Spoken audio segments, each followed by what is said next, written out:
கதாரத்தின் கதிரவன். அத்தியாயம் 26. சீனத்து ஓலைகள். முல்லையின் வருகை ஆதவனின் திட்டங்களில் ஒரு எதிர்பாராத ஆனால் சக்தி வாய்ந்த மாற்றத்தை ஏற்படுத்தியிருந்தது. அவன் இனி தனியாக சிந்திக்கவில்லை. அவர்களின் காதல் இப்போது அவர்களின் கடமையுடன் பின்னிப் பிணைந்திருந்தது.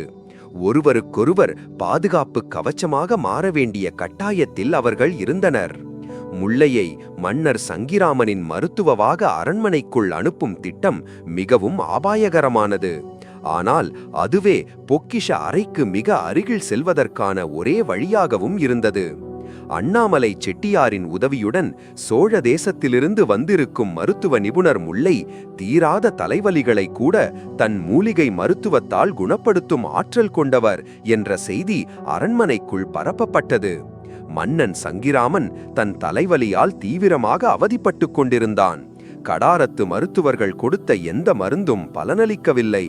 எனவே இந்த சோழத்து மருத்துவரை அழைத்து வர அவன் ஆணை பிறப்பித்தான்.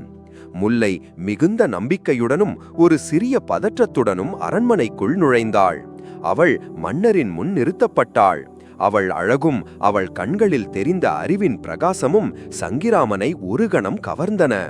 சோழத்து மருத்துவரே, என் தலைவலியை உம்மால் குணப்படுத்த முடியுமா என்று கேட்டான் மன்னன். முயல்கிறேன் வேந்தே என்றாள் முல்லை பணிவுடன். ஆனால் நோயின் மூல காரணத்தை அறியாமல் நோயை குணப்படுத்துவது கடினம். தங்களின் தலைவலிக்கான காரணம் உடலில் இருக்கலாம் அல்லது மனதிலும் இருக்கலாம். அவள் பேச்சு அவளின் ஆழ்ந்த மருத்துவ அறிவை வெளிப்படுத்தியது. அவள் மன்னரின் நாடியை பரிசோதித்தாள். அவரின் உணவு பழக்கங்கள், உறங்கும் நேரம், அவரின் கவலைகள் என பலவற்றை பற்றி கேட்டறிந்தாள். அவள் அணுகுமுறை சங்கிராமனுக்கு அவள் மீது ஒரு நம்பிக்கையை ஏற்படுத்தியது. அவள் சில சிறப்பு மூலிகைகள் கலந்த ஒரு பற்றை தயாரித்து மன்னரின் நெற்றியில் போட்டாள். அதன் குளிர்ச்சியும் நறுமணமும் மன்னனுக்கு ஒரு விதமான ஆசுவாசத்தை கொடுத்தன. நீர் ஒரு வாரம் என் நேரடி கண்காணிப்பில் இருக்க வேண்டும் வேந்தே. நான் தரும் மருந்துகளையும் உணவு முறைகளையும் சரியாக பின்பற்ற வேண்டும் என்றாள் அவள். சங்கிராமன் சம்மதித்தான். முல்லைக்கு அரண்மனையிலேயே தங்குவதற்கு ஒரு அறை ஒதுக்கப்பட்டது. அவள் மன்னரின் மருத்துவவாக அரண்மனைக்குள் சுதந்திரமாக நடமாடும் உரிமையை பெற்றாள். ஆதவனின் திட்டத்தின் முதல் படி வெற்றிகரமாக நிறைவேறியது. முல்லை தன் மருத்துவ பணியின் ஊடாக தன் ஒற்றர் பணியையும் தொடங்கினாள். அவள் மன்னரிடம் பேசும்போதெல்லாம் நயமாக அவரின் அரசியல் திட்டங்களை பற்றியும் வெளிநாட்டு உறவுகளை பற்றியும் கேட்டறிவாள். அவள் பொக்கிஷ அறை அமைந்திருந்த பகுதியை கண்காணித்தாள். அதன் பாதுகாப்பு ஏற்பாடுகளை, அங்குள்ள காவலாளிகளின் எண்ணிக்கையை மனதில் பதிய வைத்துக் கொண்டாள். தினமும் இரவு அவள் ஒரு இரகசிய வழி மூலம் ஆதவனை சந்தித்து தான் சேகரித்த தகவல்களை பரிமாறினாள். அந்த இரகசிய சந்திப்புகள் அவர்களின் காதலை வளர்த்தாலும் அவர்களை சுற்றியிருந்த ஆபத்தையும் அதிகரித்தன. முல்லையிடமிருந்து கிடைத்த தகவல்களின் அடிப்படையில் ஆதவன் தன் இறுதி திட்டத்தை தீட்டினான். ஒப்பந்த ஓலை பொக்கிஷ அறையில் ஒரு சீன அழல் பாம்பு சிலைக்குள் இருக்கிறது. அந்த அறையின் சாவி மன்னரின் கழுத்தில் ஒரு தாயத்து போல எப்போதும் தொங்கிக் கொண்டிருக்கிறது. அதை திருடுவது அசாத்தியம். நாம் சாவியை திருட வேண்டாம், ஒரு நகல் சாவியை உருவாக்க வேண்டும் என்றான் ஆதவன். அது எப்படி முடியும் என்று கேட்டான் இளமாறன். முல்லை உதவுவாள் என்றான் ஆதவன். அவன் முல்லையிடம் தன் திட்டத்தை விளக்கினான். முல்லை, நீ மன்னருக்கு மருத்துவம் செய்யும்போது அவர் கழுத்தில் இருக்கும் அந்த தாயத்து சாவியை எப்படியாவது மெழுகு தகடு ஒன்றில் பதிய வைக்க வேண்டும். அதன் அச்சு கிடைத்துவிட்டால் இளமாறன் அதே போல ஒரு நகல் சாவியை உருவாக்கி விடுவான். இது மிகவும் அபாயகரமான செயல். மன்னரின் கழுத்தில் இருக்கும் சாவியை அவருக்கே தெரியாமல் அச்செடுப்பது. முல்லை முதலில் பயந்தாலும் தன் காதலுக்காகவும் தேசத்திற்காகவும் இதை செய்ய துணிந்தாள். ஒரு நாள் அவள் மன்னருக்கு தைலம் தேய்த்துவிடும் சாக்கில் அவரின் கழுத்தில் இருந்த தாயத்தை தடவினாள். அதே சமயம் தன் ஆடைக்குள் மறைத்து வைத்திருந்த மெல்லிய மெழுகு தகடு ஒன்றில் அந்த சாவியின் வடிவத்தை அழுந்த பதித்தாள். அவள் இதயம் வேகமாக அடித்தது. ஆனால் அவள் முகத்தில் எந்த பதற்றத்தையும் காட்டவில்லை. சங்கிராமன் அவள் மருத்துவத்தின் சுகத்தில் எதையும் கவனிக்கவில்லை. முல்லை அந்த மெழுகு அச்சுவை ஆதவனிடம் இரகசியமாக கொடுத்தாள். இளமாறன் தன் முழு திறனையையும் பயன்படுத்தி 2 நாட்களில் அச்சு அசலாக அதேபோல ஒரு இரும்புச் சாவியை வடித்தான். இப்போது பொக்கிஷ அறையின் நகல் சாவி அவர்கள் கையில் இருந்தது. ஆனால் உள்ளே நுழைவது எப்படி? பொக்கிஷ அறை 24 மணி நேரமும் தேர்ந்த வீரர்களால் காக்கப்படுகிறது. மீண்டும் ஆதவன் தன் மலையக நண்பர்களின் உதவியை நாடினான். அவன் திட்டம் இதுதான். கடாரத்தில் விரைவில் நெருப்பு விழா என்ற ஒரு முக்கிய பண்டிகை வரவிருந்தது. அன்று இரவு நகரமே விழாக்கோலம் பூண்டு மக்கள் அனைவரும் கொண்டாட்டங்களில் ஈடுபட்டிருப்பார்கள். அரண்மனை காவலும் சற்று தளர்வாக இருக்கும். அதுதான் சரியான தருணம். அந்த இரவு தாரோவும் அவன் வீரர்களும் அரண்மனைக்கு வெளியே ஒரு சிறிய குழப்பத்தை ஏற்படுத்துவார்கள்.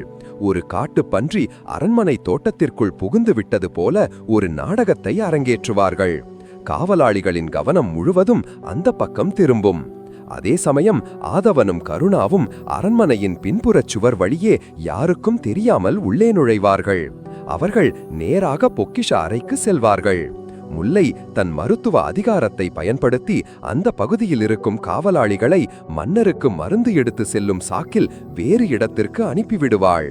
ஆதவன் நகல் சாவியை பயன்படுத்தி அறையை திறந்து உள்ளே சென்று அழல்பாம்பி சிலைக்குள் இருக்கும் சீனத்து ஓலைகளை எடுப்பான்.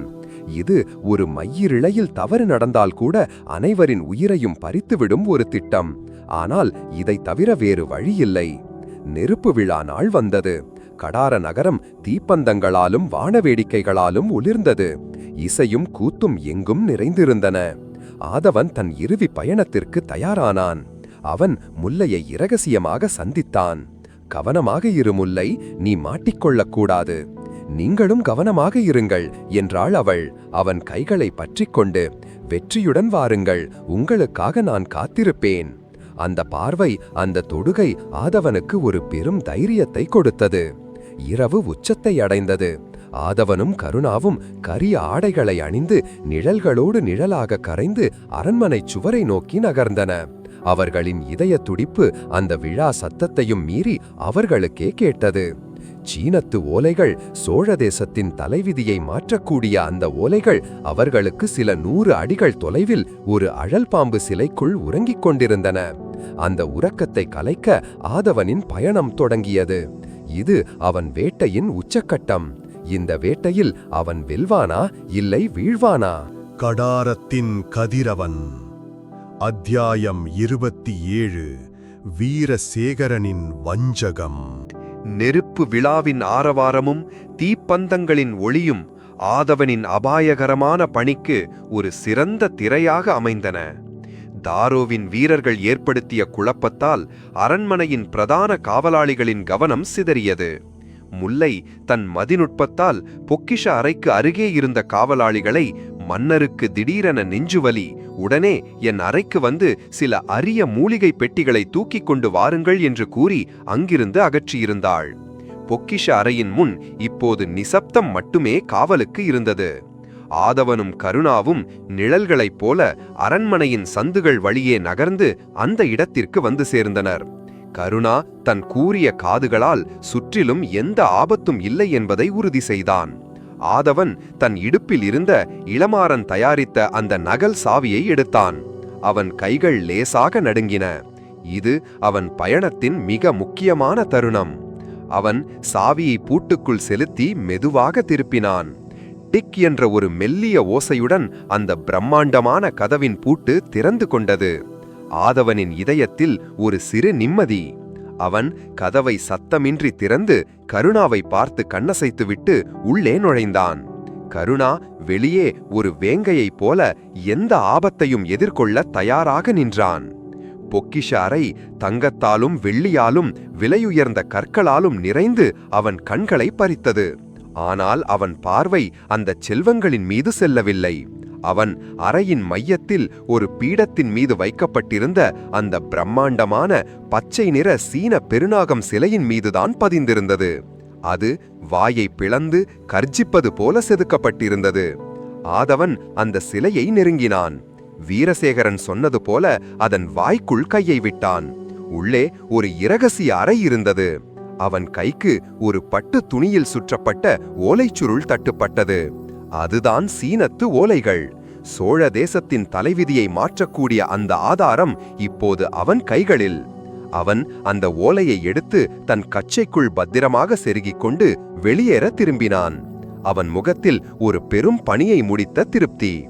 ஆனால் அவன் அறையை விட்டு வெளியேறியபோது அவன் கண்ட காட்சி அவன் இரத்தத்தை உறைய வைத்தது. வெளியே கருணா தரையில் இரத்த வெள்ளத்தில் கிடந்தான். அவன் மார்பில் ஒரு கத்தி ஆழமாக பாய்ந்திருந்தது. அவனுக்கு அருகே முல்லை கைகள் கட்டப்பட்டு வாயில் துணி அடைக்கப்பட்டு தரையில் கிடத்தப்பட்டிருந்தாள். அவளை சுற்றி 10க்கும் மேற்பட்ட வீரர்கள் கையில் வாள்களுடன் நின்றிருந்தனர். அவர்களுக்கு தலைவனாக அவன் நின்றான், வீரசேகரன். ஆனால் இப்போது அவன் பிக்குவின் வேடத்தில் இல்லை. அவன் ஸ்ரீவிஜய படைத்தலைவனுக்கு உரிய கவசங்களையும் ஆடைகளையும் அணிந்து கையில் இரத்தம் சொட்டும் வாளுடன் நின்றான். அவன் முகத்தில் ஒரு பேய்த்தனமான வஞ்சகம் நிறைந்த புன்னகை. வா ஆதவா, உனக்காகத்தான் காத்திருந்தேன் என்றான் வீரசேகரன். ஆதவனின் உலகம் அந்த ஒரு நொடியில் நொறுங்கி போனது. இது எப்படி? தன் திட்டம் எங்கே தவறியது? வீரசேகரனுக்கு எப்படி தெரிந்தது? ஆச்சரியமாக இருக்கிறதா என்று கேட்டான் வீரசேகரன், ஆதவனின் மனதை படிப்பவன் போல. நீ ஒரு புத்திசாலி என்று நினைத்தாய், ஆனால் நீ ஒரு முட்டாள். நீ விரித்த வலையிலேயே நீ வந்து சிக்கிக் கொண்டாய். அவன் தரையில் கிடந்த முல்லையின் முடியை பற்றி தூக்கினான். முல்லையின் கண்களில் வலியும் கண்ணீரும் ஆதவனை காப்பாற்ற முடியவில்லையே என்ற ஏக்கம் தெரிந்தது. நீ இந்த மருத்துவ சிறுக்கியை அரண்மனைக்குள் அனுப்பியதுதான் நீ செய்த முதல் தவறு என்று சிரித்தான் வீரசேகரன். அவள் உன்னை இரகசியமாக சந்திப்பதை என் ஒற்றர்கள் கவனித்து விட்டார்கள். அவள் மூலமாக உன் திட்டங்கள் அனைத்தும் எனக்கு முன்கூட்டியே தெரிந்துவிட்டன.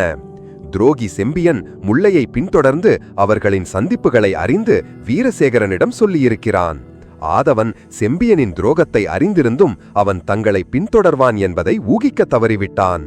உன் நகல்சாவி தயாரித்ததும் இந்த நெருப்பு விழாவில் நீ திட்டமிட்டதும் எனக்கு தெரியும்.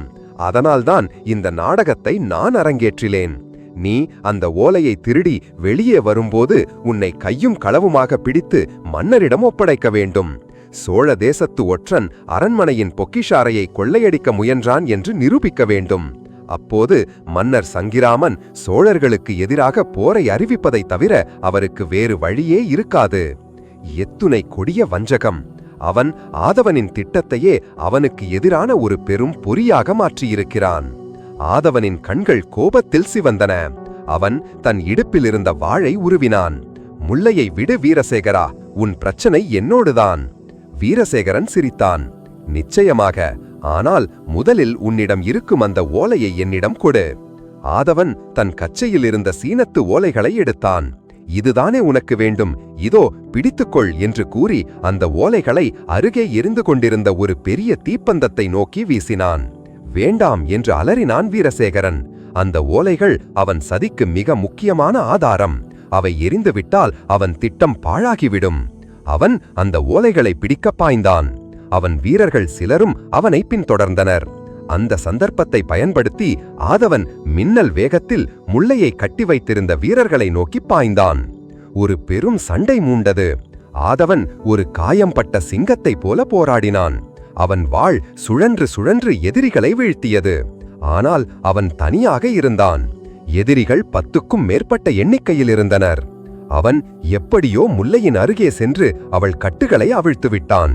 முல்லை, ஓடு, இங்கிருந்து தப்பித்துவிடு என்று கத்தினான். ஆனால் முல்லை ஓடவில்லை.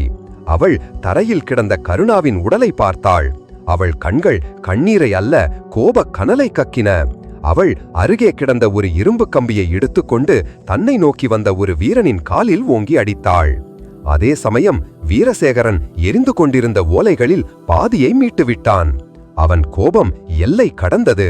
அவனை கொல்லுங்கள், அந்த பெண்ணையும் கொல்லுங்கள் என்று கத்தினான். ஆதவனும் முல்லையும் முதுகுடன் முதுகு சேர்த்து நின்று கொண்டு அவர்களை சூழ்ந்திருந்த வீரர்களை எதிர்கொண்டனர். ஆதவன் தன் உடலில் பல இடங்களில் கத்திக்காயங்கள் ஏற்பட்டன. இனி தப்பிக்க முடியாது என்று தோன்றிய தருணத்தில் அரண்மனையின் மறுபுறத்திலிருந்து ஒரு பெரும் கூச்சலும் சண்டையின் ஒலிகளும் கேட்டன. சோழர்களுக்கு துரோகம் செய்த நாகசேனனை பிடியுங்கள், மன்னரை காப்போம். அது நேர்மையான படைத்தலைவர் வீர மார்த்தாண்டரின் குரல். அவர் தன் விசுவாசமான வீரர்களுடன் அங்கே வந்துவிட்டார். நாகசேனன் ஆதவனை பிடிக்க படையுடன் சென்றதை அறிந்த அவர் ஏதோ சதி நடக்கிறது என்பதை உணர்ந்து சரியான நேரத்தில் வந்து சேர்ந்திருந்தார். வீரசேகரன் திகைந்தான். அவன் திட்டம் முழுவதுமாக தகர்ந்தது. அவன் தன் வீரர்களை பார்த்து பின்வாங்குங்கள் என்று கத்திவிட்டு ஒரு ரகசிய பாதை வழியே தப்பியோட முயன்றான். ஆதவன் அவனை விடவில்லை. அவன் தன் கடைசி சக்தி அனைத்தையும் திரட்டி வீரசேகரனை நோக்கி பாய்ந்தான். அவர்களின் வாள்கள் பயங்கரமாக மோதின. அந்த பொக்கிஷ அறைக்கு வெளியே சோழ ஒற்றனுக்கும் சோழ துரோகிக்கும் இடையே ஒரு இறுதி போர் நடந்து கொண்டிருந்தது. அந்த போரின் முடிவு இருவரின் தலைவிதியை மட்டுமல்ல, இரு தேசங்களின் தலைவிதியையும் நிர்ணயிக்கப் போகிறது.